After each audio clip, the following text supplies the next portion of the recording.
हम लोग इस वीडियो में उत्तराखंड के जनसंख्या के बारे में जानेंगे। उत्तराखंड के जनसंख्या को जानने से पहले कुछ उत्तराखंड के बेसिक चीज़ों को हम लोग रिवीजन कर लेते हैं। उत्तराखंड का गठन जो है 9 नवंबर वर्ष 2000 में हुआ था और यह भारत का 27वां राज्य बना था। हमारी राजधानी देहरादून है। जनसंख्या के बारे में हम पढ़ेंगे। हमारा जो क्षेत्रफल है वो 53,483 स्क्वायर किलोमीटर है। आज हमारे भारत में टोटल 28 राज्य और 8 यूनियन टेरिटरी हैं। जब इन दोनों को मिलाकर देखेंगे तो हमारा एरिया वाइज स्थान 19वां आता है। जैसे भारत का जो सबसे बड़ा राज्य है एरिया वाइज वो है राजस्थान, उसी तरह से हमारा जो राज्य हो जाएगा वो 19वां हो जाएगा। लेकिन यदि हम केवल 28 राज्यों में देखें तो हमारा स्थान जो है वो 18वां हो जाएगा। अब हमें ये ध्यान में रखना होगा कि क्वेश्चन में केवल राज्यों में पूछा गया है या राज्यों सहित यूनियन टेरिटरी में पूछा गया है, उस हिसाब से हम लोग अपना आंसर देख लेंगे। उत्तराखंड में टोटल 13 जिले हैं, 2 डिवीजन में बटे हुए हैं, गढ़वाल और कुमायूं। गढ़वाल में 7 जिले हैं, कुमायूं में 6 जिले हैं। यह हमारा उत्तराखंड का एक मैप है जो कि डिस्ट्रिक्ट वाइज हमें दिख रहा है। यह भी एक उत्तराखंड का मैप है जिसमें डिस्ट्रिक्ट दिख रहे हैं। हमारा राजकीय पशु कस्तूरी मृग है, हमारा राजकीय पुष्प ब्रह्म कमल है, राजकीय पक्षी मोनाल है और राजकीय वृक्ष हमारा बुरांस है। अब हम लोग उत्तराखंड की जनसंख्या के बारे में जानेंगे। उत्तराखंड की जनसंख्या हो या पूरे भारत की जनसंख्या हो, वो अनुच्छेद 246 के अकॉर्डिंग यह केंद्र सरकार का उत्तरदायित्व है कि वो जनगणना कराए। यह 7वीं अनुसूची में संघ सूची का एक विषय है जनगणना। तो यदि क्वेश्चन पूछा जाए कि जनगणना जो है वो किस सूची में है, तो वो संघ सूची में है, अर्थात कि यह केंद्र सरकार का विषय है, यह केंद्र सरकार का उत्तरदायित्व है। हम लोग जानते हैं कि 7वीं अनुसूची में 3 सूचियां हैं, जिसमें से कि एक सूची संघ सूची भी है। जनगणना कराने के लिए ही 1961 में गृह मंत्रालय के द्वारा जनगणना विभाग का भी गठन किया गया, अर्थात कि जो जनगणना का प्रोसेस है वो गृह मंत्रालय के अंतर्गत आता है। 2011 का जो थीम था हमारा वो था हमारी जनगणना हमारा भविष्य। 2021 जनगणना के बारे में अभी हमें कुछ भी नहीं पता है कि कब होगा और कब इसका डेटा आएगा, लेकिन इसका थीम पहले बताया गया था, जन भागीदारी से जन कल्याण। चूंकि 2021 का जनगणना इसलिए नहीं हो पाया क्योंकि उसी समय 2020 में ही कोविड आ गया था, इसलिए हमारे पास जो लेटेस्ट डेटा है वो 2011 के अकॉर्डिंग हम लोग जनगणना पढ़ेंगे। हमारा जो फर्स्ट जनगणना है वो 1872 में हुआ था। तब भारत के वायसराय जो चौथे वायसराय थे वो लॉर्ड मेयो थे। चौथे वायसराय लॉर्ड मेयो थे और साथ ही साथ गवर्नर जनरल भी वो थे। मैंने कई बार इस कॉन्सेप्ट को बताया कि वायसराय कौन है और गवर्नर जनरल का मतलब क्या होता है। वायसराय का जो पोस्ट है ये 1858 में क्रिएट किया गया था। इस तरह से 1872 में लॉर्ड मेयो जो थे वो चौथे वायसराय थे। इनका कार्यकाल 12 जनवरी 1869 से लेकर 8 फरवरी 1872 तक था। फिर नियमित जनगणना जो है 1881 से स्टार्ट होती है, तब रिपन का काल था। इनका कार्यकाल 8 जून 1880 से लेकर 13 दिसंबर 1884 तक था। हमारा पहला जनगणना जो है वो 1872 में हुआ। इस तरह से 2011 जनगणना को हम लोग देखें तो यह हमारा 15वां जनगणना था। उत्तराखंड की जो कुल जनसंख्या है यह 1,86,292 है।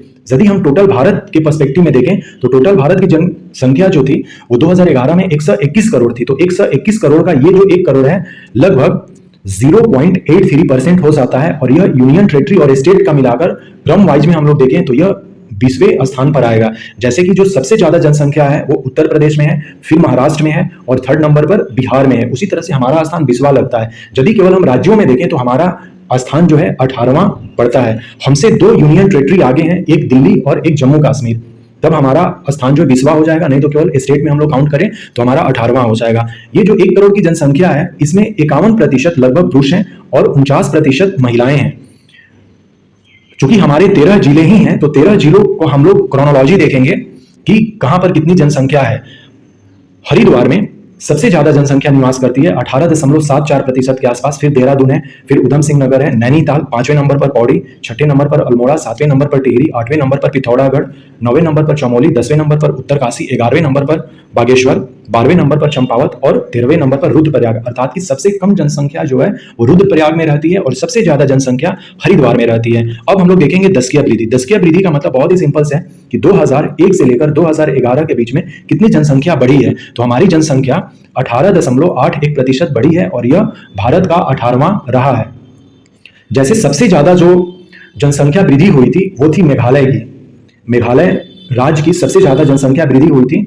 1st नंबर पर मेघालय है और 18वें नंबर पर हमारा स्थान लगता है दशकीय वृद्धि में। ग्रामीण वृद्धि को देखें तो 11.52% लोग बढ़े थे। शहरी जो लोग थे उनमें वृद्धि 39 94 के आसपास हुई थी। अब हम लोग देखते हैं कि सबसे ज़्यादा हमारा जो जनपद वार है वो किस तरह से बढ़ा है। सबसे ज़्यादा उधम सिंह नगर में जनसंख्या बढ़ी थी 34.45%, फिर देहरादून में, हरिद्वार में, नैनीताल में, फिर चंपावत में, उत्तरकाशी में 7वें नंबर पर रुद्रप्रयाग आता है, 8वें नंबर पर चमोली आता है, 9वें नंबर पर पिथौरागढ़ आता है, 10वें नंबर पर बागेश्वर है, 11वें पर टिहरी गढ़वाल है, 12वें नंबर पर अल्मोड़ा है और 13वें नंबर पर पौड़ी है। इन दोनों जिलाओं में हमारा निगेटिव हुआ था ग्रोथ, अर्थात कि जैसे मान लीजिए कि अल्मोड़ा में -1.28% निगेटिव दिखा रहा, तो अर्थात कि 2001 में 100 लोग थे तो यहाँ पर 99 लोग हो गए थे 2011 में, ये घटा था हमारा जनसंख्या। तो सबसे कम जो जनसंख्या वृद्धि थी वो पौड़ी और अल्मोड़ा में हुई थी, हम लोग देख सकते हैं, और सबसे ज्यादा जो है वो उधम सिंह नगर में हुई थी। तो ये क्रोनोलॉजी हो गया, घटते हुए क्रम में इधर से हो गया, और जब नीचे से ऊपर की तरफ जाएंगे तो ये बढ़ते हुए क्रम में हो गया। जन घनत्व 189 जन घनत्व है। भारत का जन घनत्व 382 है। हमारा स्थान 25वां लगता है भारत में। जैसे कि फर्स्ट पर जन घनत्व जो है वो बिहार का है, और बिहार का जन घनत्व जो है 1106 लोग रहते हैं प्रति स्क्वायर किलोमीटर में। ये हमारा जैसे कि जन घनत्व है 189, इसका मतलब हो गया कि ये प्रति स्क्वायर किलोमीटर, ये 189 व्यक्ति जो हैं ये प्रति स्क्वायर किलोमीटर में रहते हैं।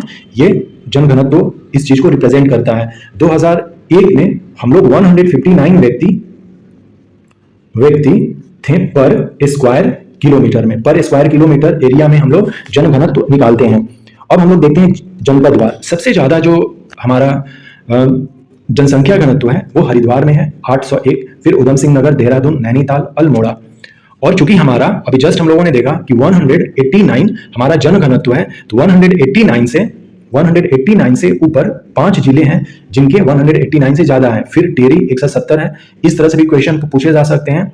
चंपावत, पौड़ी में 129 लोग रहते हैं। रुद्रप्रयाग में 122 लोग रहते हैं प्रति स्क्वायर किलोमीटर में। बागेश्वर, पिथौरागढ़, चमोली और उत्तरकाशी में 41 लोग पर स्क्वायर किलोमीटर में रहते हैं। तो हमने देखा सबसे ज्यादा हरिद्वार में और सबसे कम उत्तरकाशी में। लिंगानुपात 1000 पुरुषों पर देखा जाता है। हमारे उत्तराखंड में 1000 पुरुषों पर 963 महिलाएं हैं, और यह भारत में 13वां स्थान ग्रहण करता है या रखता है लिंगानुपात में। जैसे फर्स्ट पर भारत में केरल है, यहां पर 1000 पुरुषों पर 1084 महिलाएं रहती हैं। भारत का यदि हम लोग सेक्स जो रेशियो कहें, इंग्लिश में इसको हम लोग सेक्स रेशियो कहेंगे, तो सेक्स रेशियो जो है वो 943 है, और हमारा उत्तराखंड जो है 963 है। 2001 में हमारा जो सेक्स रेशियो था वो 962 था, अर्थात कि 1 बढ़ा है। शिशु लिंगानुपात भी कई बार पूछा गया है क्वेश्चन में। हमारा लिंगानुपात शिशु के अकॉर्डिंग काफी कम है, 890 है। शिशु का मतलब 0 से 6 वर्ष उम्र वाले बच्चे होते हैं, जिसमें बालक और बालिकाएं दोनों आएंगी। तो इसका मतलब यह हुआ कि 1000 बालकों पर 890 बालिकाएं यहां पर रहती हैं या जन्म हुआ उनका, और भारत में 919 था। ये जनपदवार हम लोग देखते हैं, दोनों चीजें देखेंगे। ये पहले सेक्स रेशियो हो गया, सबसे ज्यादा सेक्स रेशियो अल्मोड़ा में है। फिर हम लोग लिंगानुपात भी देखेंगे, शिशु लिंगानुपात, रुद्रप्रयाग, पौड़ी, बागेश्वर, टिहरी, पिथौरागढ़। इस तरह से हमारा क्रोनोलॉजी घटते हुए क्रम में हमें दिख रहा। फिर चमोली, चंपावत, उत्तरकाशी, नैनीताल, उधम सिंह नगर, देहरादून और हरिद्वार। अर्थात कि सबसे कम जो सेक्स रेशियो है 880 वो हरिद्वार में है, और सबसे ज्यादा हमें देखने को मिल रहा है अल्मोड़ा में।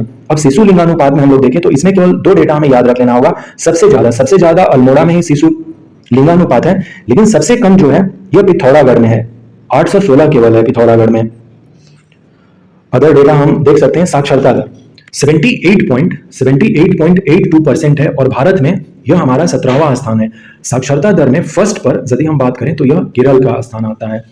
उस तरह से हम लोग देखेंगे तो हमारा 17वां स्थान आता है। भारत की जो साक्षरता दर है वो 73% है। अब हम लोग देख लेते हैं कि महिलाएं कितनी साक्षर हैं और पुरुष कितने साक्षर हैं।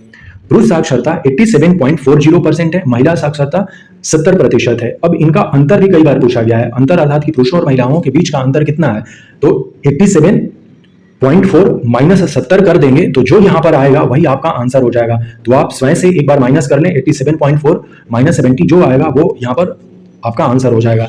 2001 में हमारा जो साक्षरता दर था वो 71.6% था। अब हम जनपदवार देखेंगे। सबसे ज्यादा साक्षर जो हमारा जिला है वो है देहरादून, जहां पर कि 84.25% जो जनसंख्या है वो पढ़ी लिखी है।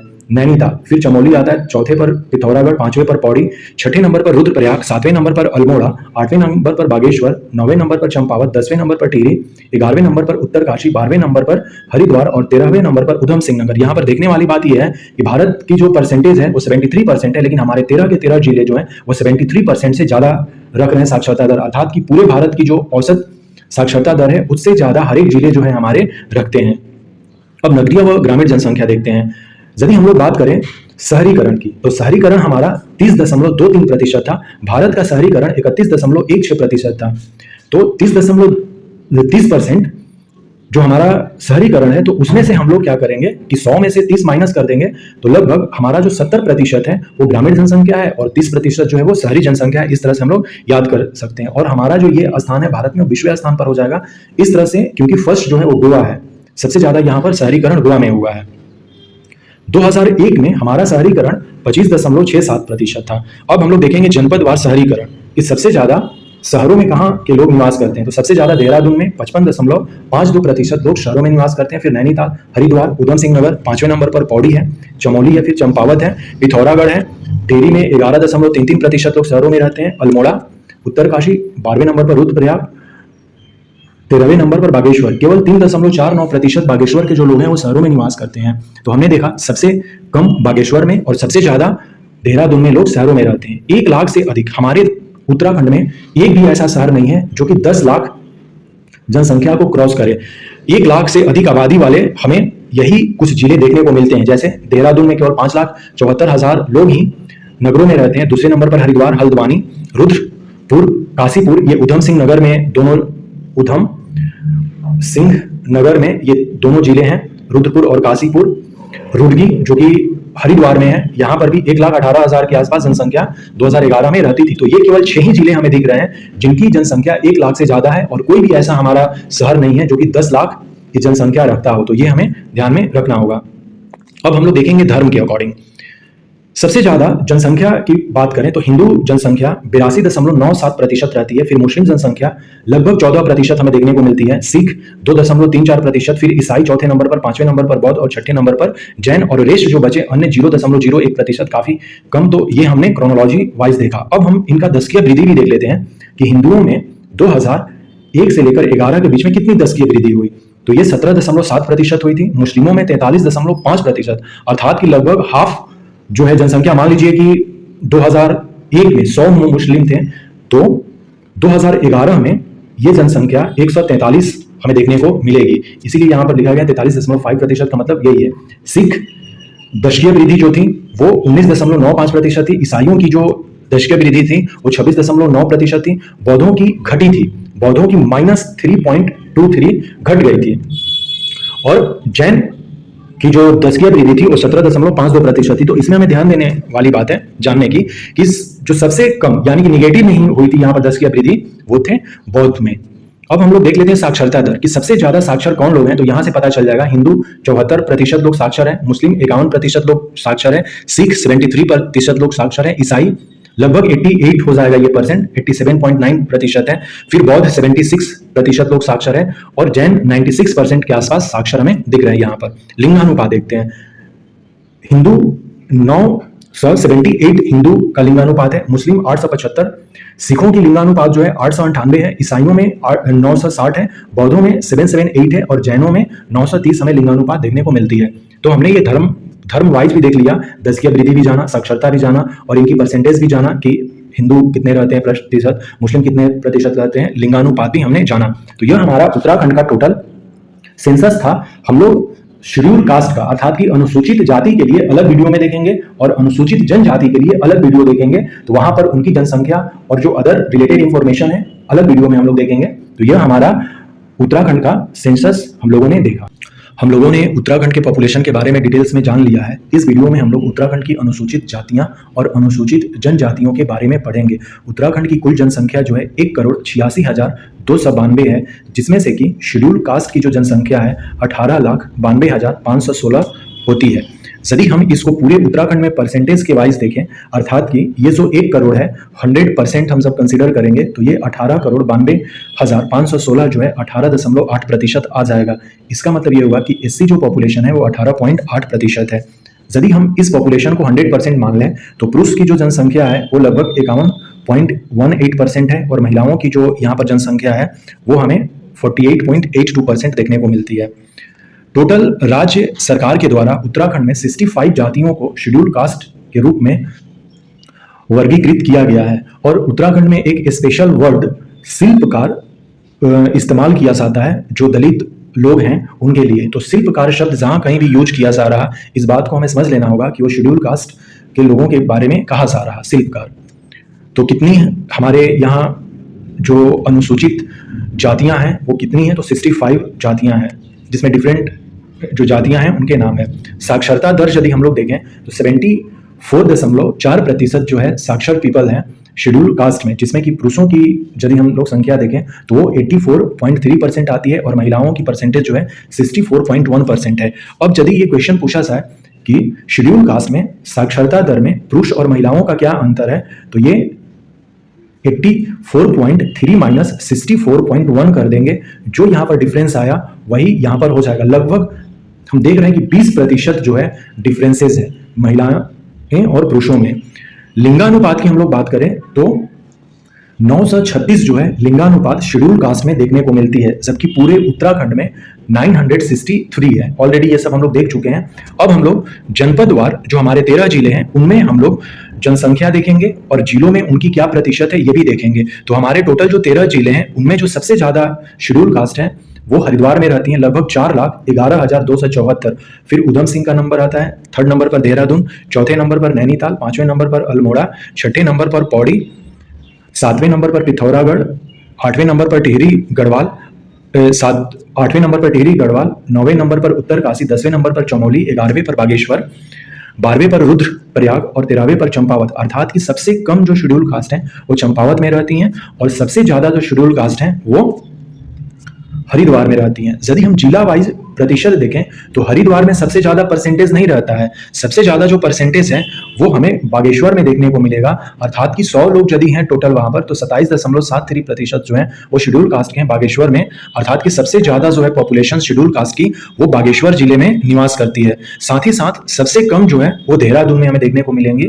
13.4% जो है पॉपुलेशन पूरे देहरादून में वो शेड्यूल कास्ट की है। तो हमने यहाँ पर प्रतिशत में केवल सबसे ज्यादा और सबसे कम जानना है, सबसे ज्यादा बागेश्वर में और सबसे कम देहरादून में। और होल जनसंख्या की बात करें तो ये क्रोनोलॉजी है घटते क्रम में, हरिद्वार, उधम सिंह नगर, देहरादून, नैनीताल, अल्मोड़ा। और जो सबसे कम जनसंख्या है वो इस तरह से बढ़ते क्रम में चंपावत, रुद्रप्रयाग, बागेश्वर, चमोली, उत्तरकाशी है।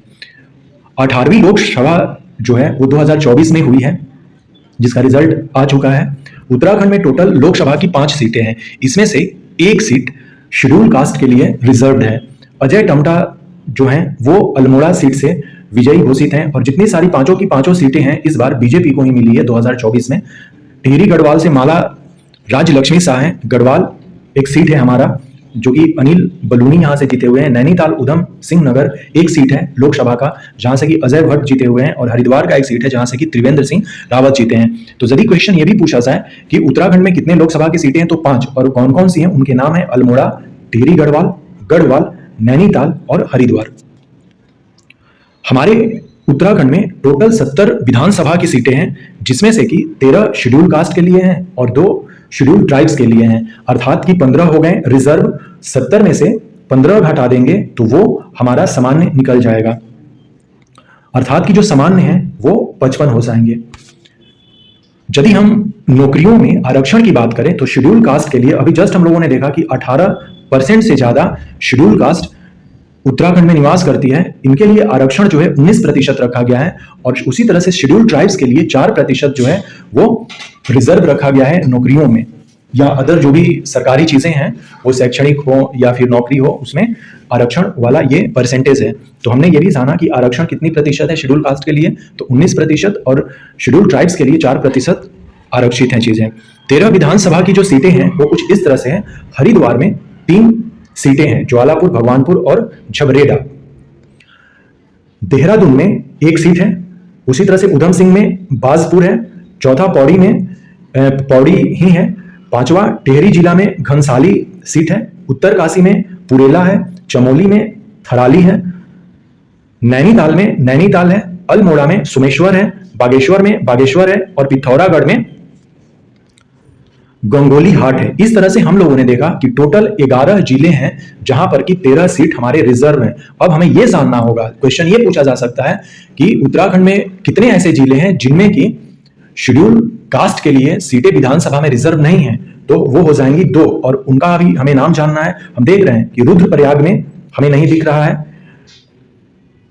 और जैसे कि हम लोग अपने इस तरह से सोचें कि हमारा जो डिवीजन है, मंडल अर्थात की गढ़वाल है, तो हरिद्वार गढ़वाल में है, देहरादून गढ़वाल में है, पौड़ी गढ़वाल में है, टिहरी गढ़वाल में है, उत्तरकाशी गढ़वाल में है, चमोली गढ़वाल में है। तो बस केवल एक जिला बचा रुद्रप्रयाग, जो कि हमें नहीं दिख रहा गढ़वाल में।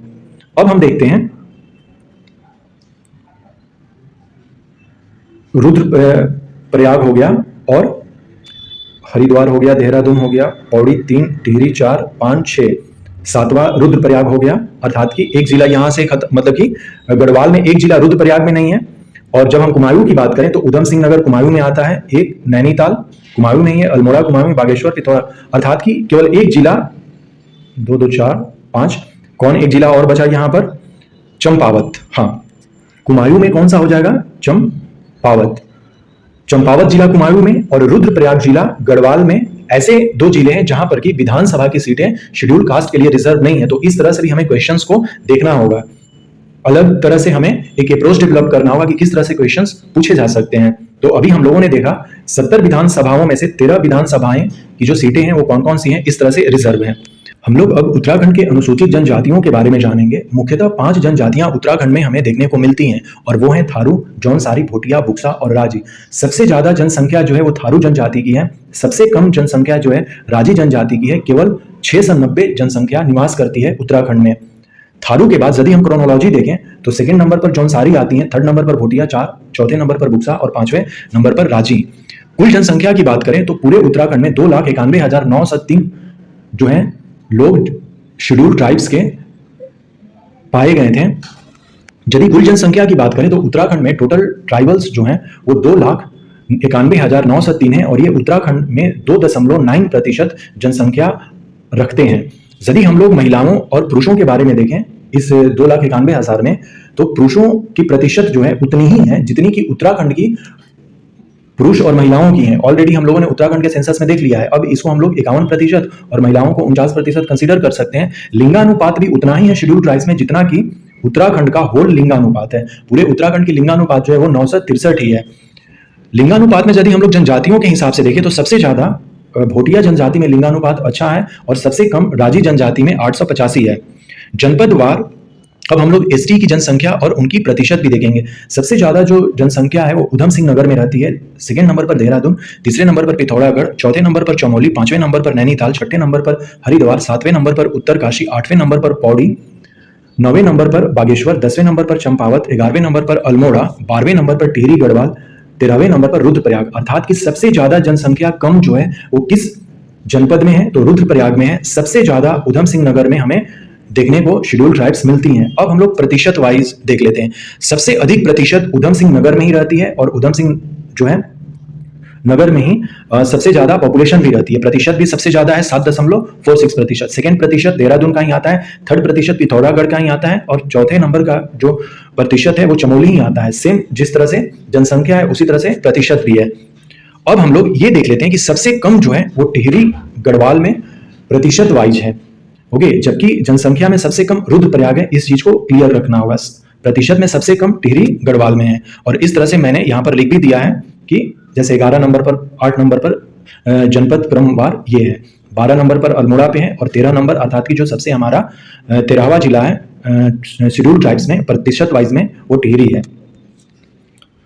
साक्षरता दर की बात करें तो साक्षरता दर 73.9% है। पुरुषों में साक्षरता 83.8% है, महिलाओं में 62.5% है। सबसे अधिक प्रतिशत यदि हम लोग देखें जनपदवार क्रम में तो रुद्रप्रयाग में सबसे ज्यादा शिक्षित लोग रहते हैं शेड्यूल ट्राइब्स के और सबसे कम हरिद्वार में शेड्यूल ट्राइब्स के लोग शिक्षित हैं 62.1%।